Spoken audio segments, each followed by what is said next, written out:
From Storm Tracker 6, this is Forecast First, sponsored by Auto Owners Insurance. Simple human sense. It has been an extremely windy start to the work week across mid-Michigan. Check out some of the wind gusts today. 40 miles per hour from Alma through Lansing as well as Jackson. 45 miles per hour in Grand Rapids. Temperature-wise, not all that cold outside. Our current reading sitting at 35 for Lansing and 36 in Jackson. But when you factor in that kind of wind, it feels cold. Feels like 22 in Lansing and 24 in Jackson.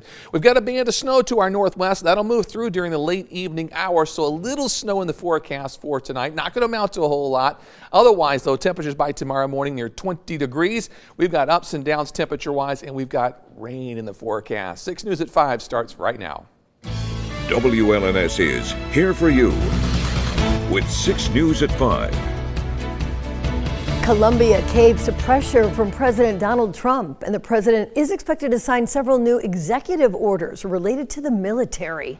It's our top story today at 5. Thank you for joining us. I'm Sherry Jones. Those orders include policies for transgender service members, reinstating service members discharged for refusing to get the COVID vaccine, and building an Iron Dome missile defense shield for the United States. Erica Brown is here for you with the latest from Washington.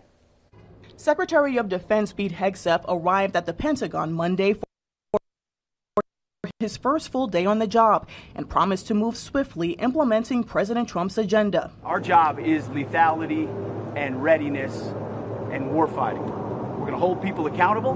During his comments, Hegseth previewed some of the military-related executive orders President Trump is expected to sign. They include policies for transgender service members, a ban on several diversity, equity, and inclusion initiatives, and reinstating service members discharged for refusing to get the COVID vaccine. The president is also expected to sign an executive order building an Iron Dome missile defense shield for the United States, similar to Israel's Iron Dome shield.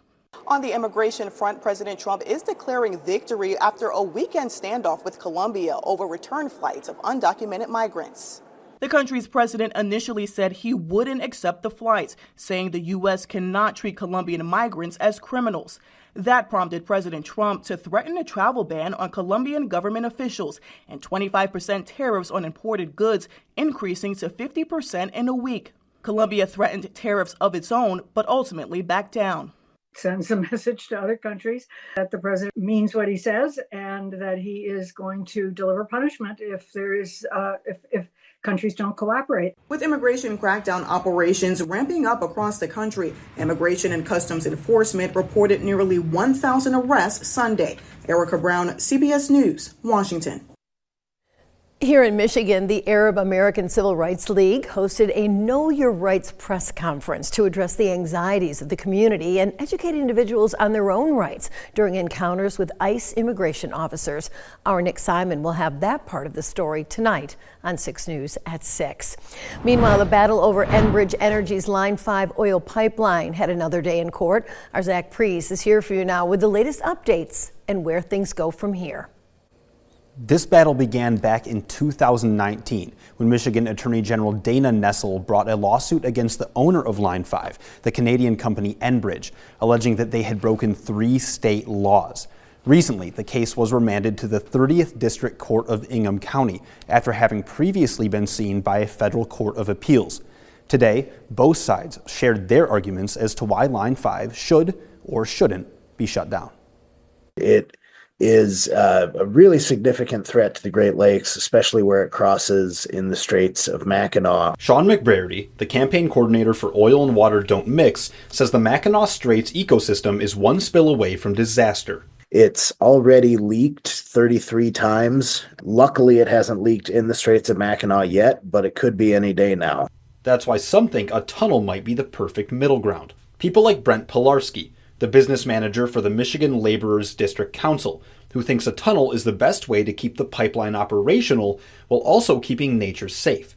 MLDC provides integrity work for Enbridge, which means they are boots on the ground making sure the pipeline is safe. But McBrady isn't sure a tunnel would be safe either. No agency has looked at whether or not it's safe to build a tunnel in the Straits of Mackinac. The technical feasibility just isn't there. However, in today's hearing, Enbridge argued this should be resolved at a federal level. Congress has made a considered judgment that an interstate pipeline is not the time or place for 50 separate states to enforce their own environmental safety rules. But the Attorney General's office says it's the duty of Michigan's government to protect its people. We're talking about the people's rights in the most precious natural resource that Michigan has, the Great Lakes, and rights that arise from the U.S. Constitution. McBrady says Michigan doesn't really need Line 5, but Enbridge says it provides 55% of Michigan's propane needs, including 63% in the Upper Peninsula. The judge will issue a written opinion in the coming weeks. Back to you. Thank you, Zach. Well, Facebook has started to roll out what it calls a new fact-checking system that relies on community notes. Founder Mark Zuckerberg says the changes will lead to more free speech and less censorship. But researchers at Michigan State have serious concerns, and they shared them with our own Nick Simon. He's here for you now with that story. Sherry, Facebook says it wants to get out of the fact-checking business and leave it up to users. But the researchers I talked to say that's not going to be fast enough or accurate enough to keep up with breaking news. It'll make it even harder for users to tell what's real and what's not. Some companies, like Wikipedia, have had a good track record with community-supported fact-checking. But when social media companies like X have tried this out, there's not a noticeable drop in the amount of people who still believe or share misinformation. That's because it takes time for community notes to show up, and that can't keep up with how fast a viral piece of fake news spreads. Researchers say that you should find your own list of trusted sources and double-check everything that you see online. If you see a piece of information, if you see something that's trending and going viral, make sure it's coming from an authenticated source like, say, Associated Press or, WNLS or the Evening News. Do not just spread something without ensuring that it's actually authentic. Researchers tell me that the less in-person moderation by Facebook could also make it harder to find and take down hate speech. They also tell me that this is an issue that's going to get worse before it gets better. Right now, AI is really good at creating fake posts, but not so good at finding fake news.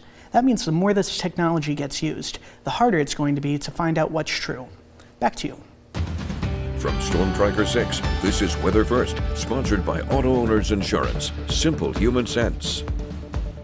Our January thaw is here. Relatively mild temperatures outside. We're melting some snowfall again today and with a lot of sunshine as well. Check out the high temperature trend. The red line denotes where we should typically be, our average high.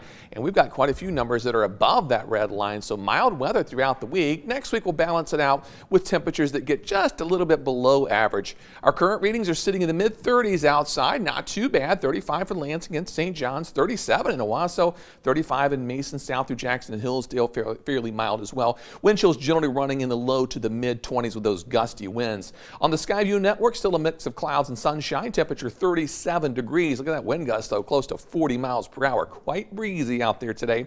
In Grand Ledge, mostly clear skies for the time being. Temperature 35 degrees. Morning low was down to 19. Wind gust also at 39 miles per hour.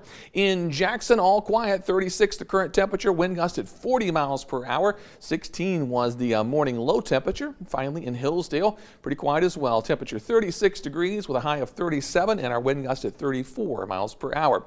Our snow showers now moving in from the northwest. This little band of snow will zip through the area this evening without a whole lot of fanfare. Once it begins to move through, we'll get some snowfall, but temperatures are at or above the freezing mark, and its limited time here means there won't be a whole lot of accumulation. So there it goes, and there could still be a lingering snow shower out there tomorrow morning, but not a whole lot happening.